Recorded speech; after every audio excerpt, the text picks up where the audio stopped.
चलिए आज cycle of life को अच्छी तरह से डिटेल में समझते हैं। जब ब्रह्मा जी ने एक सृष्टि के चक्र की रचना की थी, मानो समय खुद एक चक्र हो जो हर बार घूमता है, कभी रुकता नहीं, कभी थकता नहीं। इस चक्र में कुल 4 युग समाये हैं, सतयुग, त्रेता, द्वापर युग और कलयुग। और हर युग में धर्म को रिप्रेजेंट करता है बुल ऑफ धर्मा। इस तस्वीर को देख रहे हैं, यही है बुल ऑफ धर्म। तस्वीर में बुल ऑफ धर्म के 3 पैर गायब हैं। ये कोई साधारण जानवर नहीं है, बल्कि हमारे युगों और धर्म को समझाने वाला बुल है, जिसका जिक्र भागवत गीता में भी किया गया है। लेकिन पहले ऐसा नहीं था।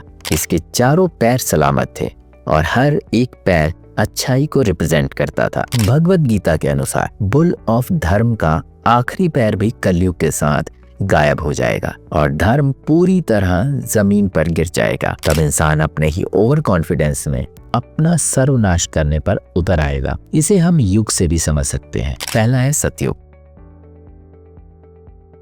सतयुग जो सृष्टि के आरंभ में हुआ और इसकी उम्र थी 17,28,000 वर्ष, जब बुल ऑफ धर्म अपने चारों पैरों पर खड़ा था और कोई छल कपट नहीं था। सतयुग को स्वर्युग की सुबह कह सकते हैं, जब संसार उतना ही उजला था जितना सूरज उगने के साथ होता है। सतयुग में लोगों की उम्र लाखों साल होती थी, क्योंकि उनका पहला कर्म था धर्म। ना किसी से बैर, ना किसी और से नफरत, ना ही कोई ईर्ष्या, और कोई छल नहीं था तो कोई रोग भी नहीं था। लोग तप, ध्यान और योग में अपना जीवन गुजारते थे। सच, तप और दया मूल मंत्र हुआ करते थे। इसी युग में भगवान विष्णु ने मत्स्य, कुर्म, वाराह और नरसिंह अवतार लिए थे, धर्म और सृष्टि की रक्षा के लिए। इस युग में सब इतने निर्मल हृदय होते थे कि मोक्ष के लिए तप जप करने की जरूरत भी नहीं थी। देवताओं का प्रभाव सबसे ज्यादा था।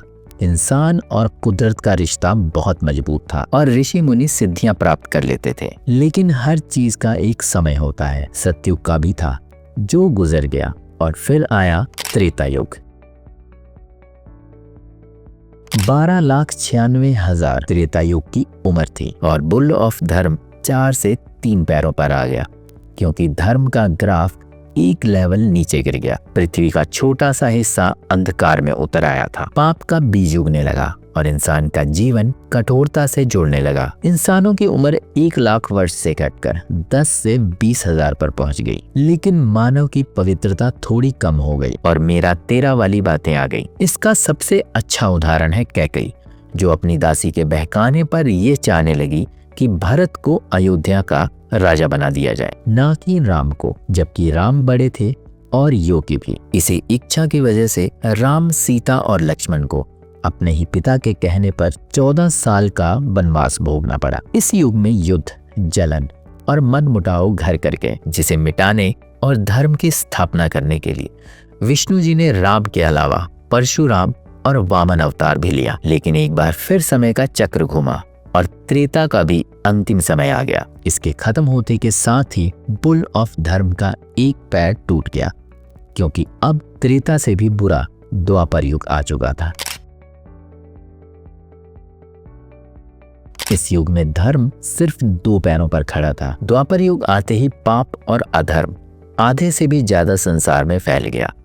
रोग, क्रोध, ईर्ष्या, प्रतिशोध अब समाज का हिस्सा बनने लगे। इंसान की उम्र भी घटकर 1000 से 1500 वर्ष ही रह गई। राजा बड़े साम्राज्यों के लिए लड़ाई लड़ने लगे। समाज में दंभ और स्वार्थ बढ़ा और धर्म अब सिर्फ बैलेंस में था। मतलब ना तो पूरी तरह से खत्म था और ना ही पूरी तरह से इंसानों के बीच था। इस संतुलन को बनाए रखने के लिए यज्ञ होते थे, ताकि धर्म से जुड़ाव बना रहे। पर इंसान का ईगो, मैं बड़ा, मुझे भी सुंदर पत्नी चाहिए, हवेली चाहिए और रुतबा चाहिए, ऐसी बहुत सी मानसिकता थी जो उसके दिमाग को आउट ऑफ कंट्रोल कर रही थी। इतना कि पांडव भी ओवर कॉन्फिडेंस के सामने झुक गए। जब इंद्रप्रस्थ में पांडवों के महल का काम पूरा हुआ तो वो चाहते थे कि धृतराष्ट्र और उनका पूरा परिवार इसे देखने के लिए आए। इसीलिए उन्हें न्योता भेजा गया। दुर्योधन, शकुनी और दुशासन उनके महल में पहुंचे।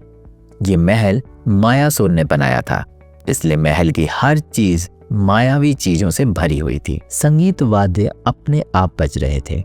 कुछ चीजें हाथ लगाते ही गायब हो रही थी। जहां पानी था वहां पानी नहीं था, और जहां जमीन थी वहां पानी था। और वहां आ पहुंचे जहां जमीन सबसे ज्यादा चमक रही थी। उन्हें लगा ये तो जमीन है और उस पर चढ़ गए, लेकिन असल में वो पानी का एक छोटा सा कुंड था। ऊपर खड़ी दासियां और द्रौपदी उन्हें देखकर हंस पड़ी, और द्रौपदी ने उन्हें अंधे का पुत्र कहकर पुकारा। इसे उन्होंने अपना अपमान समझा, और यहीं से महाभारत के युद्ध की शुरुआत हुई, जिसकी अगली सीढ़ी खुद युधिष्ठिर ने अपने ओवर कॉन्फिडेंस से तैयार की। जब पासे के खेल में शकुनी के सामने वो अपना साम्राज्य से लेकर भाइयों तक को हार बैठे, तो अंत में द्रौपदी को भी दांव पर लगा दिया। देखा जाए तो ये युधिष्ठिर का ओवर कॉन्फिडेंस ही था। इस युग में भी विष्णु जी ने अवतार लिया, श्री कृष्ण का अवतार, जिनके सामने भाई भाई ने सबसे बड़ा युद्ध लड़ा, जो दिखाता है कि अभिमान और बदले की भावना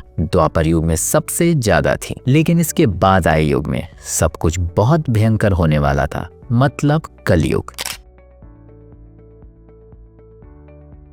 सबसे छोटा, सबसे अधर्मी युग है कलयुग। श्री कृष्ण के शरीर त्यागते ही समय का चक्र घूमा और बुल ऑफ धर्म ने अपना एक पैर और खो दिया। अब वो सिर्फ एक पैर पर खड़ा था, क्योंकि नए युग कलयुग में धर्म का महत्व सबसे कम था। इसलिए कलयुग की उम्र भी सबसे कम है, सिर्फ 4,32,000 वर्ष। इस युग में इंसान की उम्र सिर्फ 100 से 120 वर्षों की रह गई। पाप, अधर्म, ईर्ष्या, मोह, क्रोध सबसे ऊपर है। आध्यात्मिक शक्ति कमजोर है, लेकिन टेक्नोलॉजी मजबूत। मनुष्य बाहरी चकाचौंध में इतना खो जाएगा कि रिश्ते कमजोर हो जाएंगे और सेल्फिश नेचर सबसे प्रबल होगा। और वेदों को पढ़ने वालों का मानना है कि आज हम कलयुग में ही जी रहे हैं। अब तक कलयुग के 5,123 साल बीत चुके हैं और अब बचे हैं 4,26,800 वर्ष। मतलब अभी भी कलयुग को खत्म होने में बहुत लंबा समय है। लेकिन इसकी भविष्यवाणियों को देखें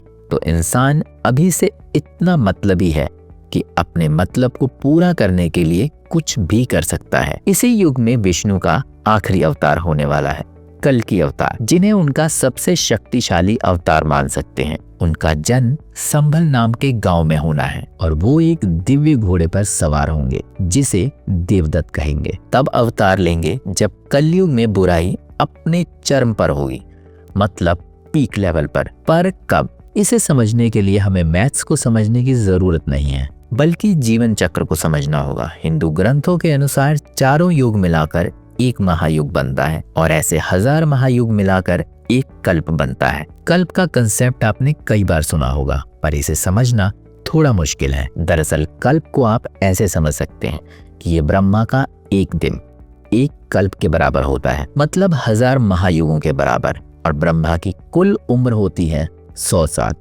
इस तरह 100 साल हुए 36,000 कल्प के बराबर, मतलब इतने कल्प ब्रह्मा जी जीवित रहते हैं। इसी तरह एक महाकल्प भगवान विष्णु की एक सांस के बराबर होता है। जैसे ही भगवान विष्णु सांस छोड़ते हैं, एक ब्रह्मा और एक ब्रह्मांड का जन्म होता है, और जैसे ही वो सांस लेते हैं तो ये सब कुछ उनमें समा जाता है। इसलिए भगवान विष्णु को सृष्टि का पालनहार कहते हैं, क्योंकि उन्हीं के इशारों से यहाँ हर क्रिया होती है। हर युग में हर घटना पहले से निर्धारित होती है।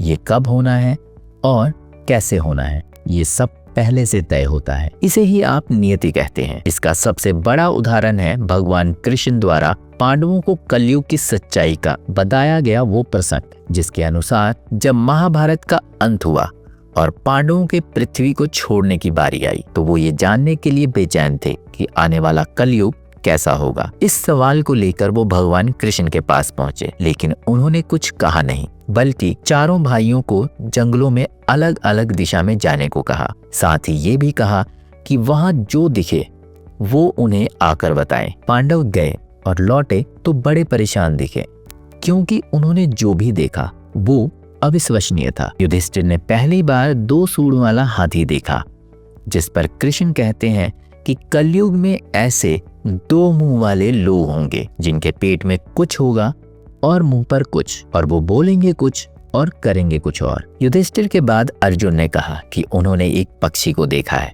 जिसके पंखों पर वेदों की रचना थी, लेकिन वो मांस खा रहा था। कृष्ण ने कहा कलयुग में ऐसा ही होगा। ऐसे ही लोग होंगे जो कहने को तो ज्ञानी होंगे, तपस्वी होंगे, साधु के वेश में घूमेंगे, लेकिन असल में वो राक्षस से कम नहीं होंगे, जिनका एकमात्र मकसद होगा गद्दी हासिल करना और लोगों को अपने हुक्म पर नचाना। इनके बाद भीम कहते हैं कि उन्होंने एक गाय को देखा जो अपने बछड़े को इतना चाटती है कि वो लहूलुहान हो जाता है। तब कृष्ण कहते हैं कि कलयुग में माएँ अपने बच्चों को इतना प्रेम करेंगी कि उनके विकास को रोक देंगी और मोह माया और शारीरिक चीजों की चाहत में ही घर बर्बाद हो जाएगा। अब आए सहदेव और बोले, उन्होंने देखा कि कुछ कुएं हैं, सभी एक ही जगह, लेकिन किनारे पर जो कुएं हैं वो भरे हुए हैं, जबकि बीच वाले खाली हैं। इसका जवाब देते हुए कृष्ण बोलते हैं कि बड़े बड़े लोग पार्टियों में लाखों रुपए खर्च करेंगे, लेकिन जब किसी गरीब और भूखे का पेट भरने की बात आएगी तो मुंह मोड़ लेंगे। लास्ट में नकुल ने कहा कि उन्होंने एक बड़ी सी चट्टान को देखा जो गिर रही थी। बड़े बड़े पेड़ उसे नहीं रोक पाए, लेकिन एक छोटे से पौधे से टकराते ही चट्टान रुक गई। तब कृष्ण ने कहा कि कलयुग में इंसान का जीवन मोह माया से भर जाएगा और जब वो शांति की तलाश करेगा तब धन, दौलत, ऐशो आराम भी उसे शांति नहीं पहुंचाएंगे, लेकिन हरे रूपी एक छोटा सा पौधा उसके मन को शांत करेगा। तो क्या आपने भी ये कहानी सुनी थी? आपको क्या लगता है, कलयुग की जैसी भविष्यवाणी हुई थी वो वैसा ही है या कुछ अलग? कमेंट करके जरूर बताएं। वीडियो पसंद आई तो लाइक शेयर करके चैनल को सब्सक्राइब करना बिल्कुल ना भूलें। मिलता हूँ अगली वीडियो में, तब तक के लिए नमस्कार।